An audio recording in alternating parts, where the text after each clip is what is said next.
Boa noite. Esperando o Léo. Deixa eu avisar o Léo que eu entrei já. E esperando os nossos convidados.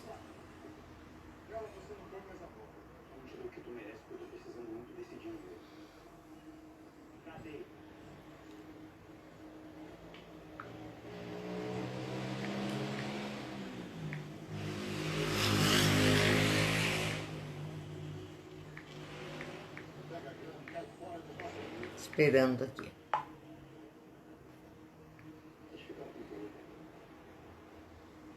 Esperar as pessoas começarem a chegar. O Léo, nosso convidado dessa noite. Nossa sexta entrevista.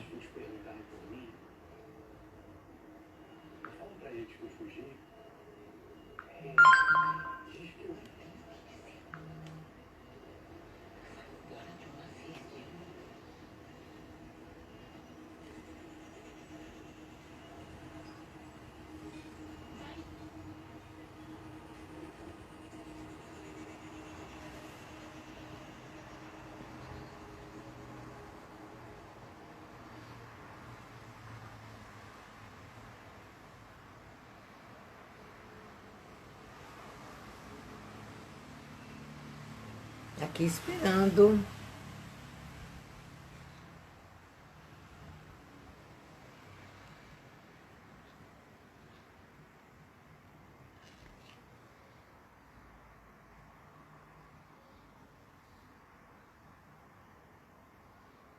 São 19 horas e 56 minutos. Luciana, boa noite. A Lu sempre é a primeira a chegar, né, Lu? A minha fiel escudeira, minha companheira de ONG, de campanha, de vida, né, Lu? Já avisei o Léo que eu estou ao vivo, que já vai começar.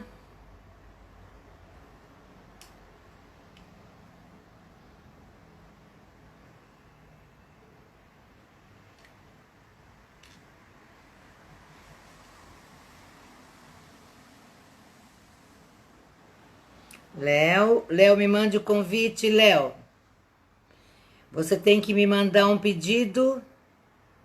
Isso, Léo, já vou te aceitar aqui. Léo. Adriana entrou do Bambu Equilíbrio. Oi, Adriana. Oi, Léo, boa noite, tudo bem? Boa noite, Márcia. Tudo bem? E você? Muito bem, obrigada. Em primeiro lugar, vamos esperar esse pessoal ir chegando, né? Vamos dar mais uns minutinhos para o pessoal ir chegando para eu poder te apresentar, mas quero te agradecer que através da Luciana, a Luciana é amiga Priscila. da Priscila, isso, e a Priscila que achou você para a gente, né? É isso. Eu que Nesse agradeço, mundo, mas vamos aguardar. nesse mundo de querer ajudar as pessoas, a gente faz essa rede, né? Essa rede do bem. E É a gente uma, acaba se encontrando, né, Léo? sim, é uma corrente de muita solidariedade, de luta, e enfim, que envolve muitas pessoas valorosas aí. É, em socorro a pequenos valorosos também, né? Exatamente, exatamente. Então eu vou começar fazendo a tua apresentação, porque como sempre, nós temos 50 minutos, e esses 50 minutos, por incrível que pareça, eles voam, Léo. Parece Eu assim, imagino. nossa, 50 minutos é bastante tempo, mas o tema, o assunto é tão importante, é tão apaixonante, vamos dizer assim, porque a gente vê que tem coisas a se fazer, que 50 minutos acabam voando. Como eu te disse no nosso papo, porque eu também não conheço o Léo, conhecia 10 minutos que a gente falou por telefone, eles simplesmente encerram quando dá 50 minutos. Então, eu vou fazer Entendi. a tua apresentação, conforme as pessoas vão entrando, elas vão depois ver na gravação a tua apresentação. Léo Perfeito. Duarte, eu gosto de ser pontual, Léo. Primeiro porque a gente tem que aprender a ser pontual. e segundo, em respeito a quem chega no horário, não é mesmo? Então, vamos Certo. lá. Léo Duarte tem 41 anos, ex-menino de rua, virou o jogo e se tornou um educador social. Eu tenho que confessar que eu estou emocionada em te entrevistar. Eu li o seu currículo e Uhum. me emocionei. É porque Uhum. pessoas assim como você mostram que dá para virar o jogo, né? Axé. Então, Léo Duarte, um ex-menino de rua, que virou o jogo e se tornou um educador social, conselheiro tutelar e ativista na defesa dos direitos humanos de crianças e adolescentes. Aos 13 anos, chegou a São Bernardo do Campo, vindo de Juazeiro do Norte, no Ceará, numa viagem de 5 dias com a mãe, Dona Socorro, e seus irmãos. Para ajudar na sobrevivência da sua família, Léo começou a vender balas nos semáforos e nos ônibus da cidade. Pois é, né, gente? Olha o rapaz que está aqui. Um Hum. passo, né? O meu roteiro caiu aqui, gente. Só um pouquinho, porque eu também não sou nenhum. Adoro Hebe, adoro quando me chamam de Hebe, mas ainda não sou nenhuma Hebe Camargo, né? né? Um passo, vamos lá onde eu parei aqui. Começou a vender meninas de violência decorrente. Tá. Um passo para viver nas ruas com outros meninos, vítima do sofrimento decorrente da violência, discriminação, fome e frio. Em meio a essas dificuldades, Léo conheceu o projeto Meninos e Meninas de Rua, onde descobriu que poderia ter um futuro diferente. Por meio do projeto, teve contato com a fotografia, outra coisa linda. Clicou, clicou e clicou a vida dos meninos e das meninas com quem convivia nas ruas, para ilustrar uma página inteira de um grande jornal de circulação na cidade. Não é à toa que eu fiquei emocionado com o currículo deste moço que vocês estão vendo aí. Em 1999, Léo tornou-se um educador social, de menino de rua, vendedor de bala em ônibus, a um educador social. E como fotógrafo, ministrou aulas na Fundação Criança de São Bernardo do Campo, para meninos e meninas atendidas. No final de 2011, foi eleito conselheiro tutelar da cidade, função que cumpriu por 8 anos. Atua no Fórum Municipal dos Direitos da Criança e do Adolescente. É membro do Movimento Nacional de Meninos e Meninas de Rua e fundador da Frente Nacional contra a Redução da Idade Penal. Léo é pai de João Paulo, Hakim e Marighella. Marighella. E Marighella Samira. do grande comandante Carlos Marighella. Entendi. E Samira está sempre presente nas lutas sociais por direitos, sobretudo da população empobrecida. Quando eu disse que eu fiquei emocionada ao ler o currículo do Léo, eu tinha razão. O Léo veio um menino de rua, vindo do Nordeste, empobrecido, sofreu violência, sofreu discriminação, mas ele focou, através de um projeto, o salvou. E ele, com a fotografia, ele criou um rumo e chegou a ser conselheiro tutelar da cidade em que eu nasci. Que Então, legal, eu eu não tenho que, sabia disso. Eu não sabia disso. antes de mais nada, antes de você estar fazendo parte dessa campanha, eu quero lhe dizer obrigado por cuidar das crianças são bernardenses. Sabe, Léo, crianças mexem profundamente comigo. Não bastava uma ONG para criança com câncer, esse projeto com essa campanha. Criança não é brinquedo, também está passando a ser uma outra bandeira na minha vida. E eu tenho algumas pessoas, a Luciana, a Rose, a Iris, as meninas que abraçaram essa, mas somos em 8, que abraçaram essa campanha. Esta é a 6ª entrevista. Agradeço a Luciana, que chegou na Priscila, que chegou no Léo, e o Léo, que chegou aqui para a gente. Obrigado a todos que estão aqui com a gente. Léo, muito obrigado. A palavra é sua. Assim que você terminar de falar o que você quiser falar, eu começo com a entrevista. Olha, ô Márcia, você falou que ficou emocionada aí com minhas palavras, e eu fiquei aqui todo preocupado, aliás, com a minha história, e eu fiquei todo preocupado aqui, por exemplo, de pentear o cabelo direitinho, trocar de roupa, e você quase me faz chorar. E aqui ia estragar toda a preparação que eu fiz para poder contribuir. Não Aí pode chorar, eu acho lindo o homem que chora. Mas eu choro de forma tão intensa que se eu começar a chorar aqui, vai estragar, melhor não começar. Então, primeiro agradecer o convite, né, de participar dessa campanha, desse momento tão importante aí de combate, né, a esse tipo de violência contra a criança e adolescente, que eu acho que ainda é um tabu no nosso país, né, e infelizmente no mundo como um todo, né. Então, parabenizar pela campanha Criança Não é Brincadeira, né, criança é uma coisa séria, a gente tem que tratar com carinho, com respeito, com dignidade, e acima de tudo, tem que criar oportunidade para as crianças se desenvolverem de forma adequada, preservando o seu caráter emocional, psíquico, enfim. Eu acho que são iniciativas como essas que vocês estão tendo que vai contribuir para que a gente tenha, de fato, uma sociedade mais justa, porque para a gente ter uma sociedade que, de fato, respeite as pessoas, nós temos que ter cuidado com as nossas crianças e com nossos adolescentes. Parabéns pela iniciativa, parabéns pela campanha e muito obrigado pelo convite.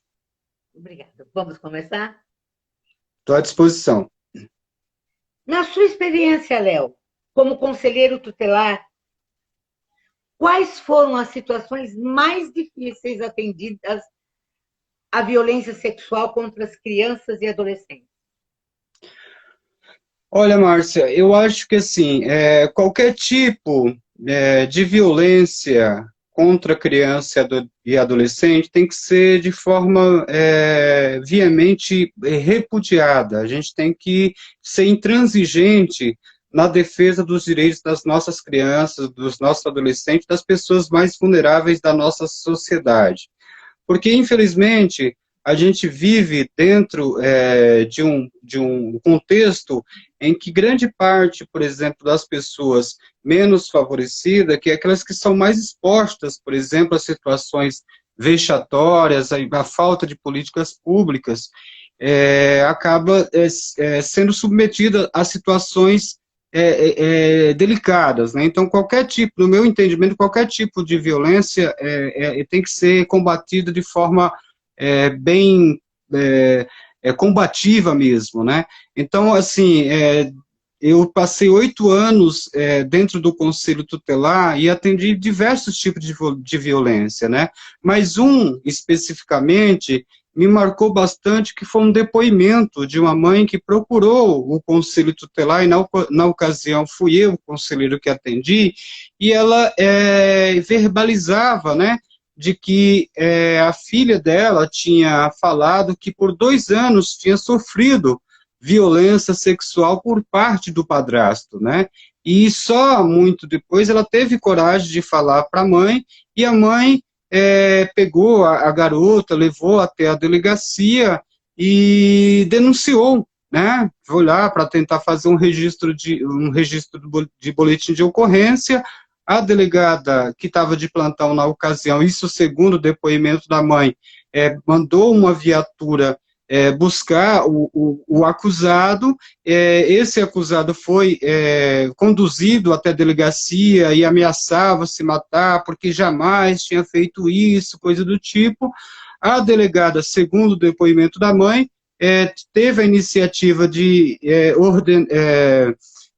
ordenar que ele fosse colocado dentro de uma cela, e aí, para que ele não fizesse aquilo que ele estava dizendo que era se matar, pediram para tirar o cinto da calça dele, e esse cinto ficou apreendido lá na mesa da delegada, e aí, segundo o depoimento da mãe, a delegada pegava o cinto do acusado de cometer o abuso contra a criança e batia na mesa e perguntava para a menina: você tem certeza do que você está fazendo? Se você estiver mentindo, saiba que ele poderá ser assassinado dentro da cadeia, que ele vai ficar preso. Ou seja, e muitas das vezes a criança acaba sendo revitimizada quando procura um serviço de proteção, um serviço de responsabilização do abusador. Então, acho que assim, a maior dificuldade que eu encontrei dentro desse período aí que eu atuei na condição de conselheiro tutelar foi, infelizmente, a ineficiência dos órgãos que deveriam proteger e acaba cumprindo um papel de revitimizar a criança vítima de qualquer tipo de violência. Isso não é só com relação à violência sexual, não. Infelizmente, isso se estende para todas os outros tipos de violências, né? É engraçado, né? Engraçado é modo de dizer. É interessante como a vítima sempre acaba sendo revitimizada, como você disse. Um desrespeito, uma falta de cuidado por aquela pessoa que está ali já se sentindo exposta, doída e ainda não é respeitada, ela é maltratada, né? Ela é revitimizada, infelizmente.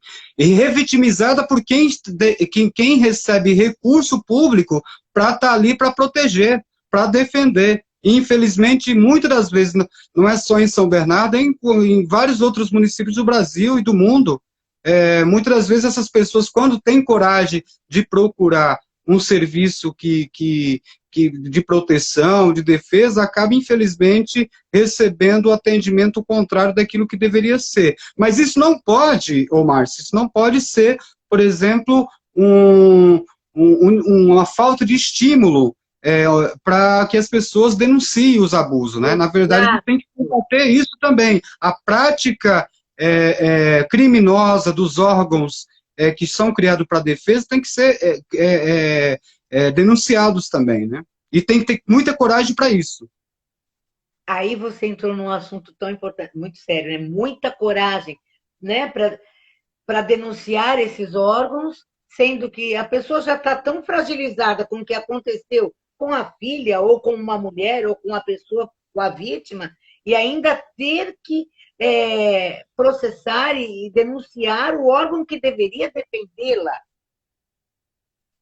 Exatamente. Protegê-la, ainda eu tenho que entrar com uma ação contra aquele que está ali para me proteger, para me defender. Léo, e como o poder público pode atuar nessas situações? Olha, o que eu percebi, Márcia, nessa experiência que eu tive, né, nos anos que eu atuei aí no Conselho Tutelar, foi de que a maior parte das crianças e de adolescentes que são vítimas de abuso sexual é exatamente aquelas crianças e adolescentes que são atingidas pela falta de políticas públicas, né? Muitas das vezes as crianças elas são expostas a uma questão de vulnerabilidade quando, por exemplo, os seus responsáveis têm que se ausentar da presença da criança por conta de trabalho, por conta de outra demanda. Então, por exemplo, uma ação importante do poder público no que diz respeito à proteção da criança é o atendimento em creche. Vários municípios, como por exemplo aqui em São Bernardo, você tem uma fila de creche enorme. A pessoa, o pai, a mãe, o responsável vai até a creche e o que ela recebe de resposta é que a criança vai ficar na fila de espera. E muitas das vezes esses pais, esses responsáveis precisam sair para trabalhar ou por qualquer outro motivo, essa criança fica na responsabilidade do irmão, de um vizinho. Por exemplo, vou te dar um exemplo. Atendi por volta de 5 ou 6 casos de denúncia no Conselho Tutelar, de que a mãe não conseguiu vaga em creche, pegou lá aquela vizinha que cuidava de várias outras crianças, essa vizinha saiu para ir no supermercado para comprar determinado produto, e aí depois essas crianças teriam sido sido abusada sexualmente pelo companheiro daquela pessoa. Então, assim, a falta de um atendimento, falta de política pública, de creche, como, por exemplo, de escolas em período integral, mas é importante para o combate. Agora, não adianta também você criar escolas, por exemplo, de período integral que sirva como um depósito de criança ou de adolescente. Porque se você não tiver uma qualidade naquilo que você está propondo, você também vai tornar a criança vulnerável a qualquer outro tipo de violência, inclusive de violência sexual, se você não tiver todo um aparato pedagógico, inclusive envolvendo o esporte, a arte, a cultura. Perfeito. Né? Você usou um termo que eu achei muito importante. Também não vamos criar escola de período integral que vira um depositário de crianças. Larga lá. Né? Tem que ter todo um projeto, todo um trabalho que envolva essa criança. Que ela possa sentir que o tempo dela ali é um tempo produtivo, onde ela possa desenvolver a criatividade, se sentir importante naquele lugar, que ela não está apenas sendo largada ali, né? E aturada por outros. Sim, sim. E não, acaba sendo mais um problema, né? Então, eu entendo que é o seguinte, a falta de políticas públicas que protejam nossas crianças é um fator determinante para que as nossas crianças fiquem em situações vulneráveis. Então, grande parte das violências cometidas contra as nossas crianças é por conta da omissão do Estado. E a gente precisa denunciar isso cada vez mais. Gente, olha o que o Léo acabou de dizer. O comprometimento, né, público, né, de vias públicas, é o abandono da criança. Se essas crianças forem amparadas pelo poder público, com creches, com centros esportivos, né? Porque, Léo, eu trabalhei 25 anos, eu sou psicóloga do esporte basquete Santo André feminino. Elas fazem um trabalho com crianças de base, com a equipe de base, com crianças de rua. Janete Arcaim faz esse trabalho também. E o esporte é uma grande ponte de transformação do ser humano, porque no esporte se aprende disciplina, respeito, competição saudável. Sim. Você educa uma criança através do esporte para ser um cidadão, não apenas um ser competitivo que vai trazer divisas para o país. A gente não tem, Márcia, infelizmente, nós não temos governantes sérios que se preocupe de fato com o futuro e com o presente das nossas crianças. Infelizmente, nós não temos. Nós temos uma escola pensada com um formato de formar as pessoas por mercado de trabalho.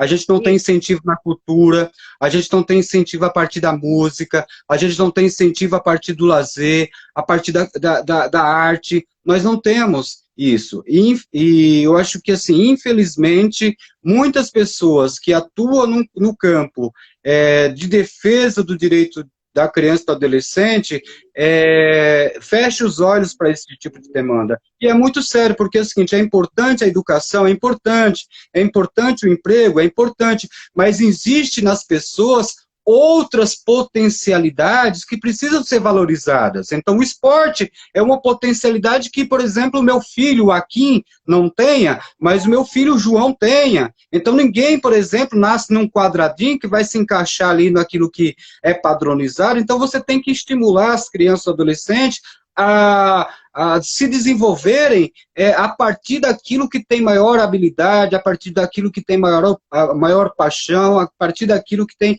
maior vontade de fazer, pelo menos naquele momento. Depois vai escolher com mais maturidade o que quiser, mas nós não temos, por exemplo, possibilidade de deixar as nossas crianças ser felizes. É porque a gente sempre, infelizmente, principalmente o Estado, quando pensa uma educação quadradinha, impõe para a criança que é o seguinte, você vai ter que desenhar o sol amarelo, porque o sol é amarelo. Ele não dá a opção, por exemplo, das crianças desenhar o sol da cor que ela quiser ou colocar várias cores para definir o sol dela. A gente não tem isso, essa sensibilidade, infelizmente. Ai, que lindo isso! Deixar a criança desenhar o sol da cor, fazer o sol dela, né? Mas o sol é amarelo, né? A casinha, o telhado tem que ser vermelho e a copa da Sim, árvore tem que ser verde, pois é. né? Não deixa a Infelizmente, criança produzir, criar, né? né? Escutando você, antes de eu ir para outra pergunta, escutando você falar assim, eu sou muito sonhador, idealista. Não quero me curar, não, sabe, Léo? Porque quando a Não se gente deixa cure, de não ser. se cure, não se cure, Não, por favor. não, quando a gente deixa de ser sonhador, a gente se torna uma pessoa muito fria, né? E aí o Né? problema do outro não pega mais na gente. Eu não quero passar para esse lado, não. E você ficou falando e eu já viajei aqui. Se as nossas crianças tivessem a liberdade de ser, simplesmente ser, e não atuarem como eu espero que elas sejam. Porque é o que eu vejo hoje, as crianças sendo preparadas para entrar numa alfabetização precoce, para entrar num segundo grau no ensino médio precoce, porque aí ela vai passar no vestibular com 17 anos e o meu filho entrou na melhor universidade aos 17 anos, e aos 17 anos ele escolhe uma profissão para o resto da vida, e mais ele entrou na USP, na Unifesp, em Michigan, sei lá eu aonde, e ninguém perguntou. Eu atendo muito adolescente. É a minha, é o meu, é a faixa que eu sou apaixonada no consultório. E eu tenho uma adolescente que tinha que ser médica, né? E um dia ela me disse assim: é, ninguém perguntou o que eu quero ser atriz. Eu não quero ser médica. E ela me deu uma explicação do porquê ela não queria ser médica, com tanto respeito ao ser humano, que eu não tive outra opção a não ser chamar os pais e fazer uma terapia familiar. Num primeiro momento, na primeira sessão, eles foram embora assim, me odiando e dizendo que ela não voltava para terapia comigo porque eu tinha entrado na da menina. Mas depois houve uma, um repensar e hoje ela está fazendo artes cênicas, enfim, não foi para medicina. Mas quantos seres humanos ainda muito cedo são formados para serem aquilo que se esperam, né? E eu costumo brincar muito quando falo assim: ah, eu quero dar tudo para o meu filho que eu não tive. Eu vou dar tudo que eu não tive para o meu filho. Eu olho bem para o cidadão e falo assim: você já perguntou se ele quer? Você já perguntou se ele quer o que você não teve? Pergunte o que ele quer. E junto com ele vá buscar. Né? O meu filho, eu vou te dar um exemplo rápido, o meu filho, muito cedo, resolveu ser pianista. A primeira coisa que eu escutei da família do pai dele foi: vai ser o primeiro vagabundo da família. Não tem músico na nossa família. Né? E eu olhei para ele e fiz assim: bom, se você precisar pedir alguma coisa para alguém, você tem sua mãe, vai fazer o que você quer. É isso, porque eu sempre disse: você quer ser um pipoqueiro? Vai fazer pipoca com amor. Você vai vender a melhor pipoca do mundo. E você vai ganhar muito dinheiro porque você está fazendo com amor. Hoje Ô, ele é pianista, ele está fora do Brasil, porque aqui ele não vai ter condições, mas ele seguiu.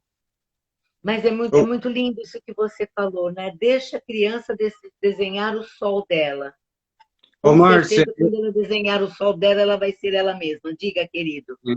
não, desculpa te interromper, mas eu gostaria de dizer para você que é o seguinte, se todos os vagabundos que nós tivesse no Brasil e no mundo fossem pianistas, com certeza a gente teria muito mais amor e compreensão de entender a necessidade do outro, de decidir o seu futuro. Mas, infelizmente, os nossos vagabundos, na maioria das vezes, são aqueles que tentam interromper a vontade do outro a ser aquilo que ele quer e impõem, através do seu discurso, da sua prática, a tentativa de limitar a gente a continuar sonhando.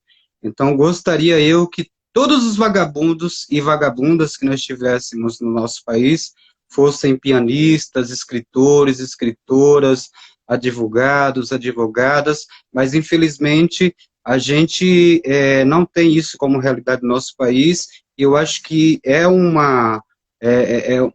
compromisso nosso, né, que temos esse olhar de fazer coisas que você está fazendo nesse momento, de criar campanhas de esclarecimento, de dar oportunidade de pessoas a vir trazer o seu ponto de vista para construir isso. Então, eu gostaria de ser um vagabundo pianista. Não, Lindo! não, Ô, Léo, não tive... quais são os sinais que professores e assistentes sociais devem ficar atentos para identificar, quando a criança sinaliza, ou o adolescente, que ele pode ter sofrido um abuso sexual? Ô, Márcia, eu acho que essa coisa de transmitir os sinais de estar sendo vítima de uma violência, com certeza você tem muito mais propriedade que eu para saber, É você. mas se eu tiver equivocado, me corrija, mas assim, é muito subjetivo, né, por parte de cada criança, de cada adolescente, mas comportamentos como, por exemplo, se mostrar mais choroso, se recolher, não ter iniciativa para retrucar qualquer tipo de questionamento que deixe a criança desconfortável, baixo rendimento escolar, ou recolhimento de forma constante, eu acho que são sinais aí que pode levar, isso do ponto de vista comportamental, mas são sinais que as pessoas podem ficar atentas. Agora, tomar muito cuidado também, né? Porque tem outras situações que levam as crianças, os adolescentes a apresentarem também esses comportamentos, né? Por exemplo, separação, às vezes mudança de casa, né? Porque sai ali de um local que está morando ali próximo de algumas pessoas que têm uma relação, vai para outro lugar, isso também pode possibilitar que a criança tenha um comportamento, tem que ter muito cuidado. A gente sempre orientava nas nossas discussões na escola que marcas físicas, né? Aliás, sinais físicos também são importantes, né? Aliás, são importantes não, é importante você visualizar para você acionar, por exemplo, se você está dentro de uma escola, você é professor, você é cuidador, você é cuidadora, você percebe que a criança está ali demonstrando algum sinal de sofrimento, é sempre importante você, por exemplo, levar essa discussão para a equipe escolar, de forma a manter o sigilo, de forma a manter a privacidade da criança, não expor né, de forma desnecessária, mas de você conversar com a equipe para poder ter um encaminhamento mais cuidadoso, né, para a proteção da criança. Agora, infelizmente, aqui em São Bernardo, por exemplo, Márcia, nós tínhamos uma equipe técnica formada por psicólogos e assistentes sociais que faziam um trabalho de orientação técnica para as direções das escolas. Então, quando a professora percebia uma situação ali que ela entendia que era delicada e levava para a equipe escolar, para a direção da escola entendia necessário um encaminhamento, então chamava essa equipe técnica e essa equipe técnica fazer uma avaliação se de fato tinha procedência ali e encaminhava para a rede de proteção, acionando inclusive o Conselho Tutelar, a delegacia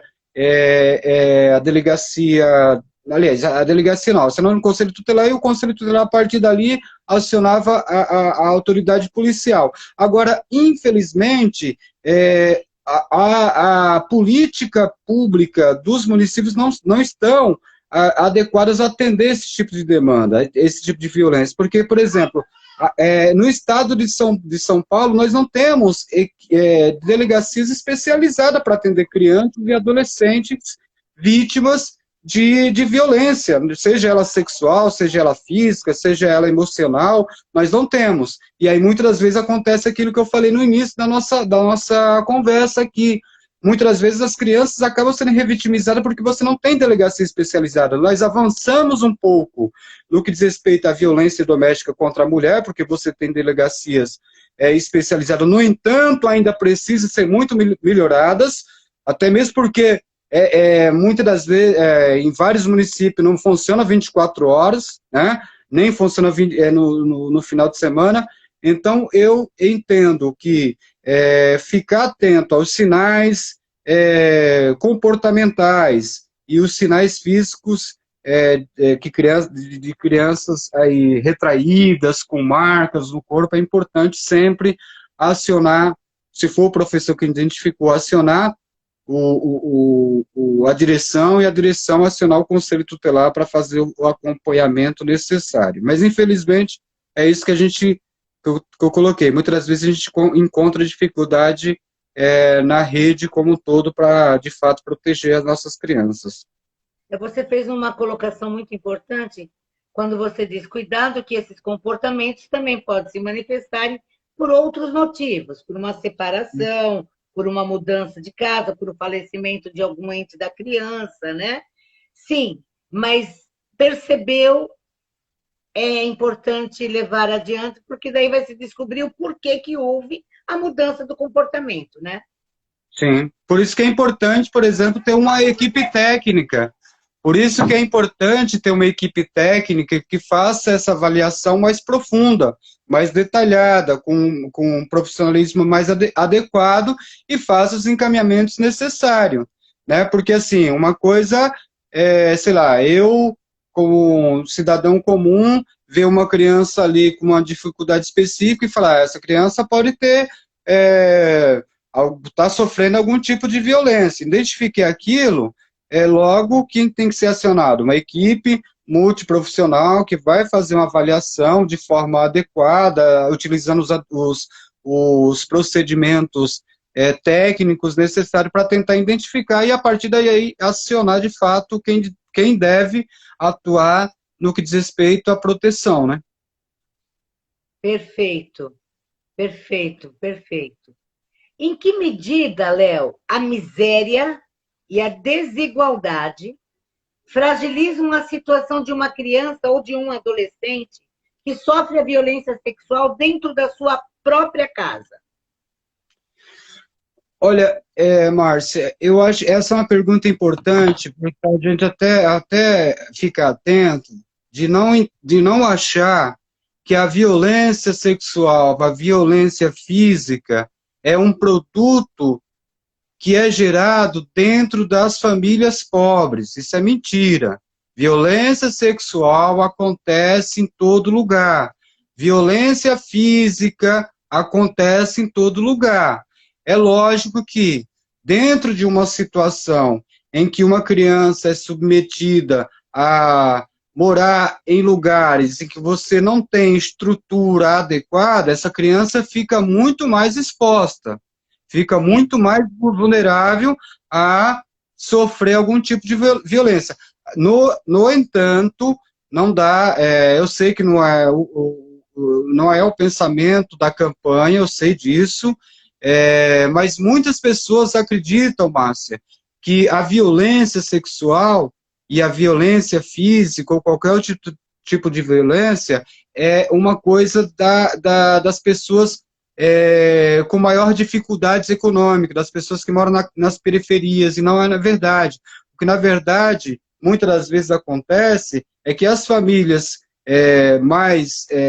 com maiores condições financeiras acabam se protegendo e não levando para conhecimento dos órgãos de defesa as violências sexuais, principalmente que acontecem no âmbito familiar. Vou te dar um exemplo sobre isso.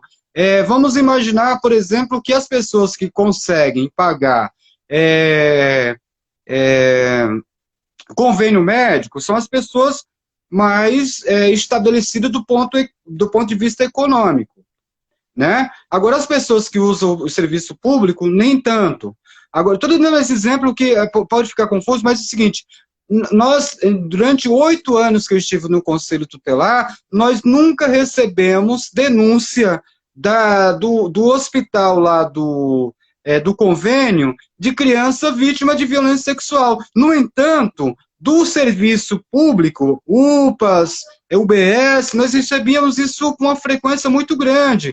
Então, o que acontece? Infelizmente, muitos hospitais particulares que cobrem os convênios acabam não encaminhando as denúncias de suposto ou de suspeita de abuso sexual para o Conselho Tutelar. Por quê?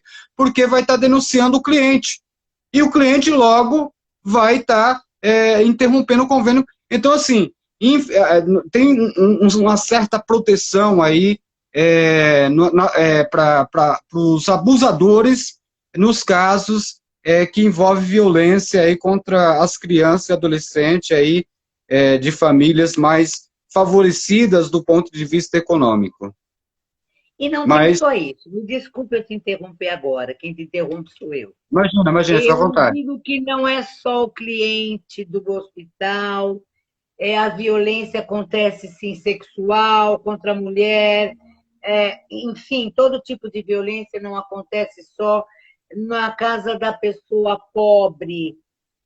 A violência acontece de A a Z. Tem uma outra questão que ela não aparece na classe alta, é a questão do encobrir por conta da imprensa, por conta do nome, por conta de não aparecer, entendeu? De não destruir nomes de família, enfim. Essa violência, para mim, desculpa, mas para mim, Márcia, é maior ainda. Porque sabemos que crianças, vou falar de criança e adolescente só, não vou falar nem de mulheres e outros tipos de violência. Vou ficar no nosso tema. Sabemos que crianças e adolescentes e filhos com poder aquisitivo alto são violentados sexualmente dentro de casa, assim. E esses casos são abafados, são escondidos por conta do nome, por conta do status, por conta do padrão da pessoa. Essa, para mim, é a pior violência ainda. Esse número essa criança, esse adolescente, ele está fadado muito provavelmente ao suicídio. Se não à marginalidade, ao suicídio. Mesmo tendo toda essa infraestrutura financeira. Porque ele sabe que, além de violentado, todos se calaram em nome de um nome, em nome de uma posição social, de uma classe social e de uma posição social. E ele ficou desprotegido 2 vezes, ele foi violentado 2 vezes. Então, você trouxe um assunto que ninguém trouxe até hoje. A violência acontece na classe baixa, média, alta, altíssima, sim. E a minha preocupação na violência na classe alta, ela é até maior, porque ela é totalmente sigilosa. Encoberta. Agora, Márcia, eu acho que é o seguinte, qualquer tipo de violência contra qualquer tipo de pessoa é motivo de indignação, é motivo de luta, é motivo da gente fazer aquilo que for necessário para fazer o enfrentamento e tentar minimizar a dor de quem sofreu a violência e responsabilizar quem de fato cometeu, né, a violência. Agora, a gente sabe que no campo que nós estamos, que é o campo de defesa da criança e do adolescente, é um campo que a gente entende que é o seguinte, a criança vítima de violência é um ser, por exemplo, que não tem muitas das vezes de se proteger, de se defender. Agora, existe, por exemplo, situações ainda piores, quando você pega, por exemplo, violência contra a criança, inclusive com deficiência, né, que sequer tem como, por exemplo, falar, para denunciar, né? Ou sair de casa e fugir de casa e morar e ficar uns dias na casa de alguém para se proteger e ir até uma delegacia, porque são crianças, às vezes, que não conseguem se locomover, são crianças que não conseguem andar, e, infelizmente, essa população está escondida, né? Está segregada, e não pode, infelizmente, verbalizar. Então, nós precisamos, de fato, inclusive, trabalhar a questão da responsabilização do agressor, mas também trabalhar a questão do tratamento dessas pessoas. Porque, veja bem, não estou aqui querendo passar a mão na cabeça de quem cometeu algum crime de violência sexual ou violência física contra criança e adolescente.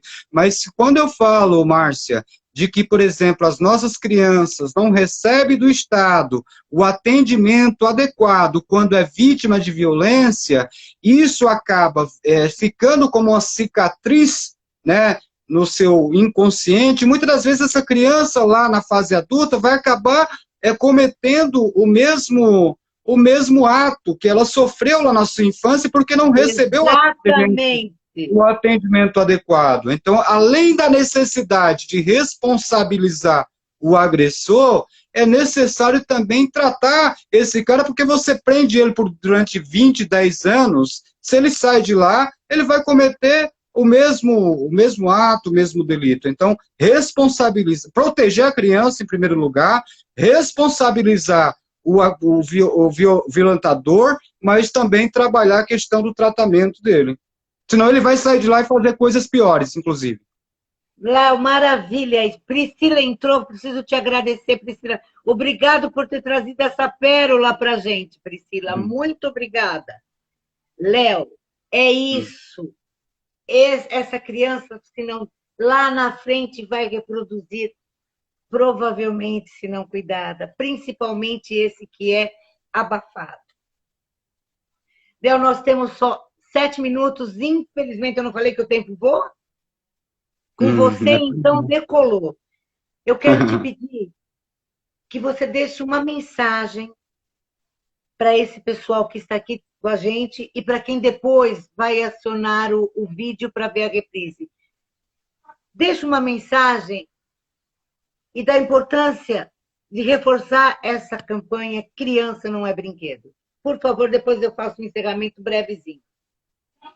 Olha, Márcia, agradecer você, a Priscila, a Luciana, dizer que eu sou muito grato de ter tido essa oportunidade de estar aqui dialogando com vocês, né?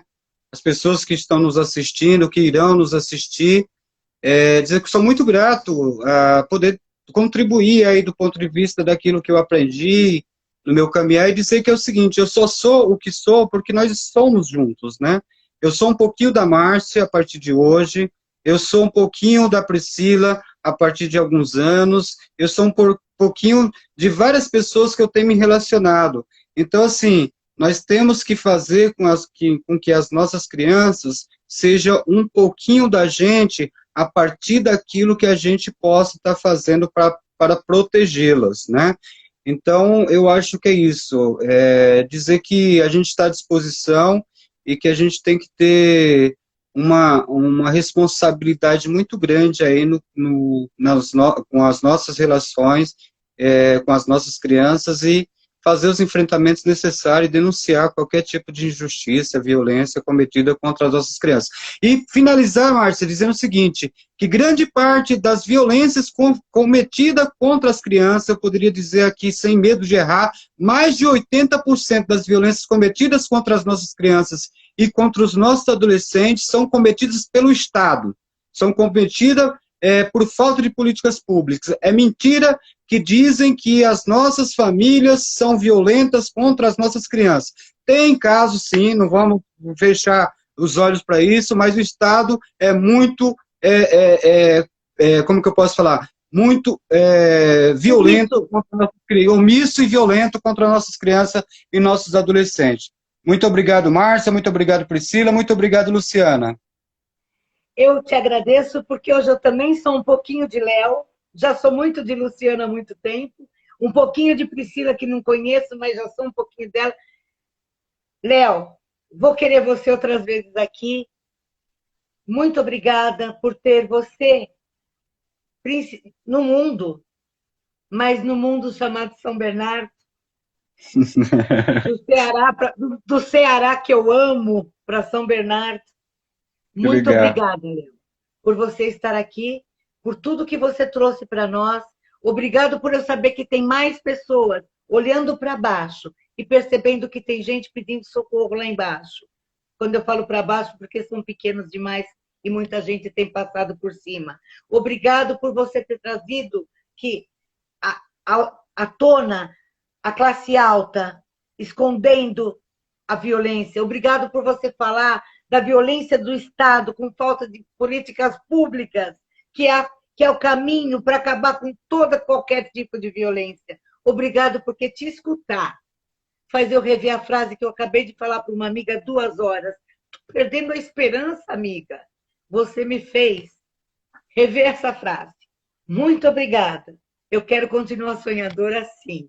E obrigado por você me mostrar uma coisa que eu pensei que acreditava sozinha. Dá para fazer a diferença e dá para mudar. Muito obrigada. Eu quero todo o teu material. Eu virei sua cabo eleitoral gratuitamente, meu vereador em São Bernardo. Você é o vereador da campanha Criança Não É Brinquedo. Pode ter certeza. Quero você nessa cidade com cargos públicos, sim, porque eu vou te encher as paciências. Você não tem noção como eu incomodo. Léo, Deus te abençoe e abençoe os teus pequenos. A vocês que estiveram aqui conosco, muito obrigado. Não esqueçam, criança não é brinquedo e nós não vamos desistir dessa luta, porque nós, juntos, somos um pouquinho um do outro. E juntos nós vamos mostrar para todo mundo, inclusive para quem precisa fazer políticas públicas. Criança, gente, não é brinquedo. Obrigada, Léo. Deus te abençoe. Gente, muito obrigada. Um excelente domingo. Estou saindo daqui cheia de amor. Obrigado, Luciano, obrigado, Márcio, obrigado, Priscila, obrigado a todos e todas que estavam assistindo a gente aí. E que Até a próxima. assistirão e vão gostar muito. Obrigada. Tchau, gente. Beijo, tchau. Léo, já já falo com você. Tá bom.